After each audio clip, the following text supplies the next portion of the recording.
Hi friends, నమస్తే. నేను మీ నాగేశ్వర్ దేవులపల్లి. మీరు చూస్తున్నారు మన సేవ తెలుగు యూట్యూబ్ ఛానల్.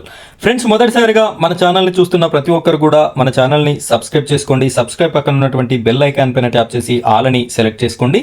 ఇలాంటి మంచి మంచి వీడియోస్, అదేవిధంగా కేంద్ర రాష్ట్ర ప్రభుత్వాలకి సంబంధించినటువంటి జాబ్స్ నోటిఫికేషన్, వ్యవసాయ ఆధారిత ఇన్ఫర్మేషన్, స్కీమ్స్కి సంబంధించినటువంటి ప్రతి ఇన్ఫర్మేషన్ అనేది మన ఛానల్లో రావడం జరుగుతుంది. కాబట్టి ప్రతి ఒక్కరు కూడా సబ్స్క్రైబ్ చేసుకున్నట్టయితే మంచి మంచి ఇన్ఫర్మేషన్ అనేది మీ వరకు రీచ్ అవ్వడం జరుగుతుంది. ఈరోజు మన టాపిక్ వచ్చేసి రైతులకు సంబంధించినటువంటి ధాన్యం సేకరణలో భాగంగా ఇన్ఫర్మేషన్ అయితే మనం ఇందులో చెప్పడానికి జరుగుతుంది. ఇదంతా కూడా రైతులకి ఒక గుడ్ న్యూస్ అని చెప్పొచ్చు. సాటి రైతుగా నేను కూడా చాలా ఆనందపడుతున్నటువంటి విషయం. ఈ విషయం ఏంటి అనేది నేను మీతోని పంచుకోబోతున్నాను. వీడియోని స్కిప్ చేయకుండా చివరి వరకు చూడండి.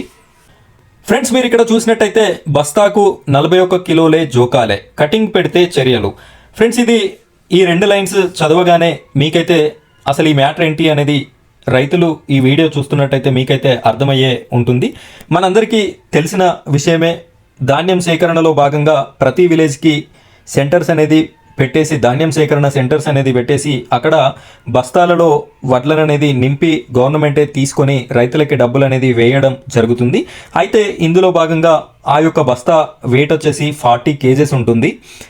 ఆ బస్తా యొక్క వెయిట్ 1 కేజీ కలుపుకొని 41 కేజెస్ అనేది కాంటా చేసి తీసుకుపోవాలి. కానీ ఎవరైతే ఈ దళారులు ఈ యొక్క ధాన్యం సేకరణ సెంటర్స్ని నడిపించేటటువంటి వాళ్ళు, వీళ్ళంతా కూడా కుమ్మక్కయ్యి ఒక్కొక్క రైతు దగ్గర ఒక్కొక్క బస్తాకి ఒక దగ్గర 42 కిలోలు, ఒక దగ్గర 43 కిలోలు కూడా నింపి తీసుకుపోవడం జరుగుతుంది. ఇలాంటి విషయాన్ని ఎవరికి ఫిర్యాదు చేసినా కూడా ఎక్కడా కూడా ఎలాంటి రెస్పాన్స్ అనేది ఏ అధికారి కూడా రైతులకి అవ్వడం లేదు. అయితే ఇది గత ప్రభుత్వంలోనైతే చాలా దారుణంగా జరిగింది. ఇప్పుడైతే ఈ ప్రభుత్వం ఏర్పడిన తర్వాత కొంచెం బెటర్గా చర్యలు తీసుకునేటటువంటి అవకాశం ఉంది అని చెప్పేసి మనకు కనిపిస్తుంది. ఈ యొక్క ఇన్ఫర్మేషన్ని మనం ఒకసారి చదివి చూద్దాం. ఇక్కడ పిక్లో ఉన్నటువంటి వ్యక్తి మంచిర్యాల జిల్లాకి సంబంధించినటువంటి అడిషనల్ కలెక్టర్ మోతీలాల్. ఇక్కడ ఒకసారి చూద్దాం. జిల్లాలో ఎలాంటి అక్రమాలకి తావు లేకుండా ధాన్యం కొనుగోళ్లు జరిపేందుకు చర్యలు చేపట్టామని Mancherial additional collector revenue Sabhavath Motilal తెలిపారు. వానాకాలం సీజన్లో 1.5 మెట్రిక్ టన్నుల ధాన్యం సేకరణ టార్గెట్గా పెట్టుకున్నామని, ఇందుకోసం జిల్లా వ్యాప్తంగా 326 కొనుగోలు కేంద్రాలను ఏర్పాటు చేశామన్నారు. సెంటర్లలో రైతులకు ఎలాంటి ఇబ్బందులు లేకుండా చర్యలు తీసుకుంటున్నామని చెప్పారు. జిల్లాలో ఇప్పుడిప్పుడే వరి కోతలు షురు అయ్యాయని, వారం 10 రోజుల్లో సెంటర్లకి ధాన్యం వస్తుందని, అన్ని ఏర్పాట్లతో రెడీగా ఉన్నామని వెల్లడించారు. ఆయన 1.5 టన్నులు 326 సెంటర్లు. మంచిర్యాల జిల్లాలో వానాకాలం సీజన్లో 3.30 లక్షల ధాన్యం దిగుబడి వస్తుందని వ్యవసాయ శాఖ అంచనా. ఇందులో 65% పైగా సన్నాలే పండించారు. సన్నాలకి క్వింటాల్కి ప్రభుత్వం 500 బోనస్ ప్రకటించింది. ఎంఎస్పీ బోనస్ కలిపితే రైతులకి 2800 వస్తుంది. ఇప్పటికే మిల్లర్లు, వ్యాపారులు క్వింటాలు రూపాయలు 3000కి కొంటున్నారు. ఇలా రైతులు బయట అమ్ముకోవడంతో పాటు తిండి కోసం కొంత దాచుకుంటారు. ఇది పోగా కొనుగోలు కేంద్రాలకు 1.5 మెట్రిక్ టన్నుల ధాన్యం వచ్చే అవకాశం ఉంది. జిల్లా వ్యాప్తంగా 326 సెంటర్లు ఏర్పాటు చేసి ఇప్పటికే 296 ఓపెన్ చేశాము. ఇది మంచిర్యాలకి సంబంధించినటువంటి ఇన్ఫర్మేషన్ అయితే వీరు చెప్పడం జరుగుతుంది.